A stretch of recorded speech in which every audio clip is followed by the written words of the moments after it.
നൗഫൽ, വൈദ്യ പരിശോധന നടന്നുകൊണ്ടിരിക്കുകയാണ്. ഇതിനുശേഷം ഇവിടെ പൂർത്തിയാക്കിയതിനു ശേഷമാണ് ഇനി മജിസ്ട്രേറ്റ് മുന്നിൽ ഹാജരാക്കുക.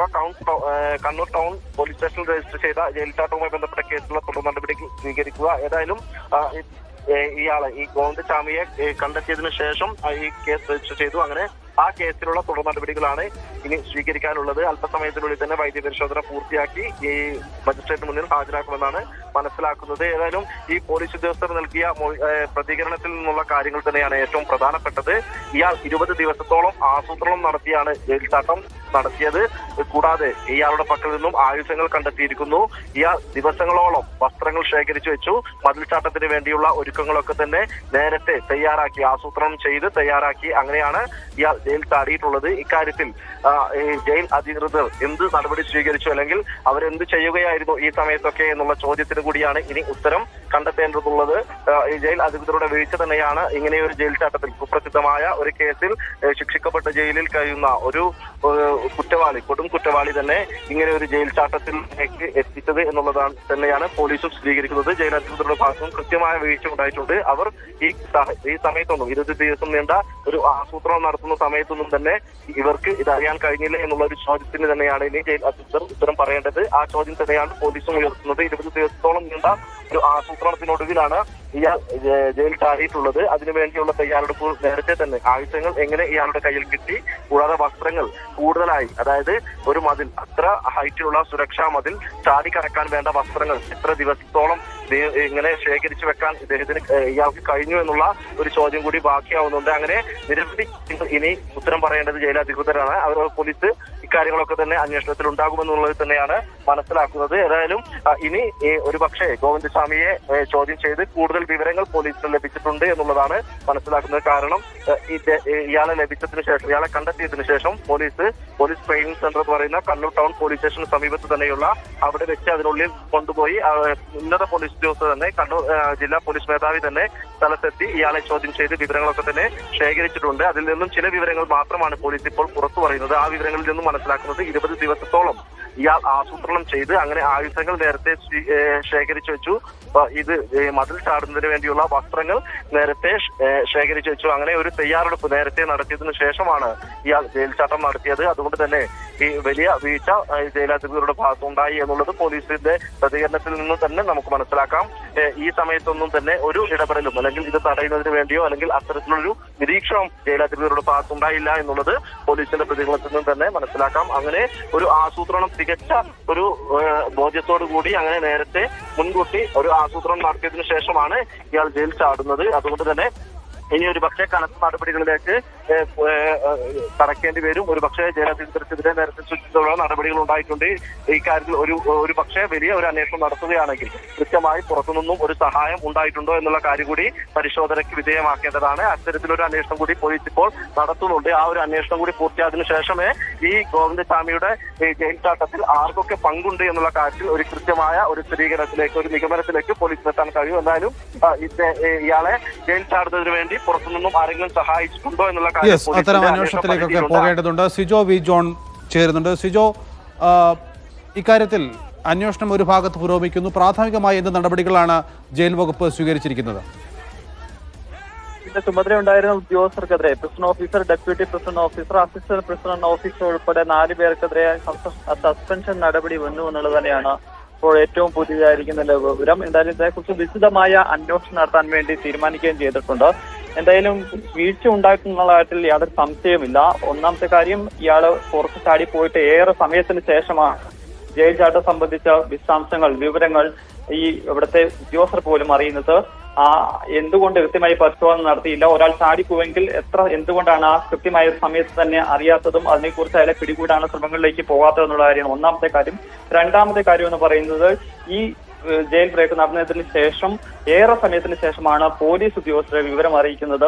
അതും വലിയ വിമർശനങ്ങൾ കാരണമായിട്ടുണ്ട്. കാരണം ഒരാൾ ജയിലിൽ ചാടി കഴിഞ്ഞാൽ അയാളെ കണ്ടെത്തുന്നതിനുള്ള പ്രാഥമികമായ നടപടിയിൽ ഏറ്റവും കൂടുതൽ ഉത്തരവാദിത്തത്തോടുകൂടി ചെയ്യാൻ പറ്റുന്ന പോലീസ് ഉദ്യോഗസ്ഥരാണ്. അവർക്ക് 6-6:30 കൂടിയാണ് വിവരം കിട്ടിയെന്ന് പറയുന്നത്. അപ്പോൾ ഈ കാലതാമസം ഉണ്ടായിട്ടുള്ളത് വ്യക്തമാണ്.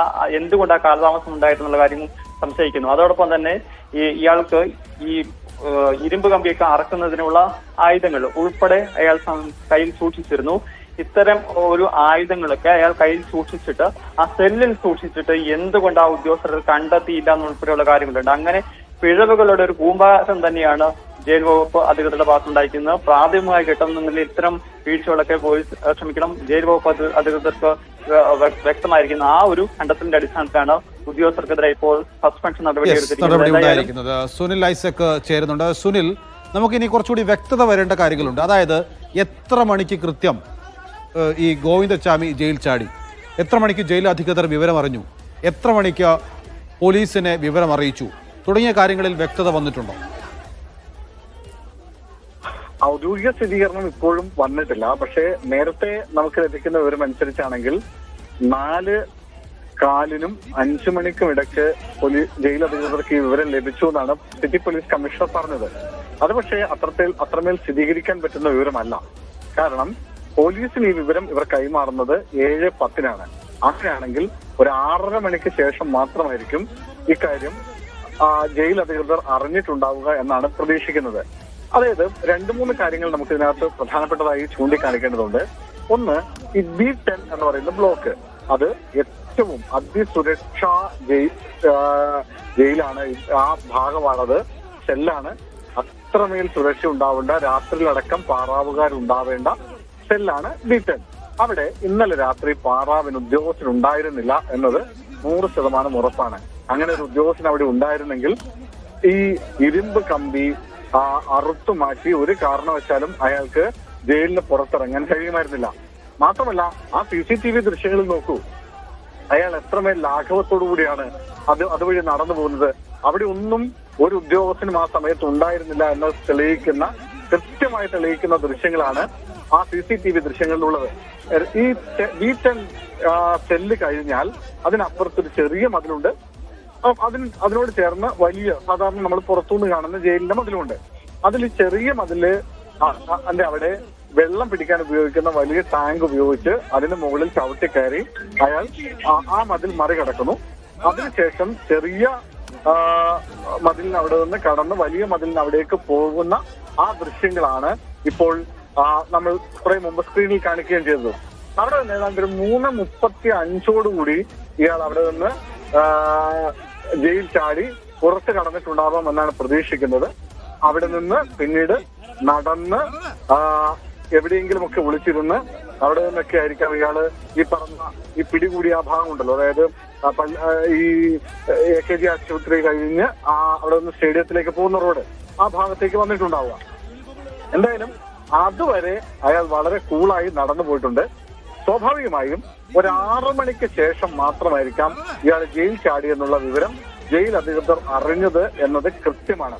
കാരണം അവിടെ നടത്തുന്ന സ്വാഭാവികമായ ചില പരിശോധനകളുണ്ട്. ആ പരിശോധനയ്ക്കിടയിലാണ് ഈ ജയിലിനോട് ചേർന്ന് അവിടെ ഒരു തുണി തൂക്കിയിട്ടിരിക്കുന്ന നിലയിൽ കാണുന്നത്. നമുക്ക് വേണമെങ്കിൽ ആ ദൃശ്യങ്ങളിലേക്ക് അല്പസമയത്തുള്ളിൽ തന്നെ പോകാമെന്നാണ് ഞാൻ കരുതുന്നത്. അതായത് അവിടെ ഒരു വസ്ത്രം ഉപയോഗിച്ച് കെട്ടിയ ഒരു വടം പോലെ ഉണ്ടാക്കുകയും അത് ചാടിയാണ് അയാൾ പുറത്തേക്ക് ചാടുകയും ചെയ്യുന്നത്. അവിടെ നിന്ന് ചാടി വളരെ കൂളായി ആകാശവാണി നിലയത്തിന് മുന്നിലൂടെ നടന്ന് കൃഷ്ണമേനോൻ കോളേജും കഴിഞ്ഞ് റോഡ് സൈഡിലൂടെ പള്ളിക്കുന്ന് എത്തുന്നതിന് മുമ്പ്, അവിടെ AKG ആശുപത്രി എത്തുന്നതിന് മുമ്പ് അയാൾ അല്പസമയം അവിടെ എവിടെയെങ്കിലും മണിക്കൂറുകളോളം ചെലവഴിച്ചിട്ടുണ്ടാകും എന്നാണ് കരുതുന്നത്. അവിടെ നിന്ന് പിന്നീട് 9:15 നമുക്ക് ആ ദൃശ്യങ്ങളിലേക്ക് കൂടി പോകാം. നൗഫൽ, നമുക്ക് അതിന്റെ ദൃശ്യങ്ങൾ നമ്മുടെ തൊട്ടു മുമ്പിലുണ്ട്. നമ്മൾ ജയിലിന് മുന്നിൽ തന്നെയാണ്.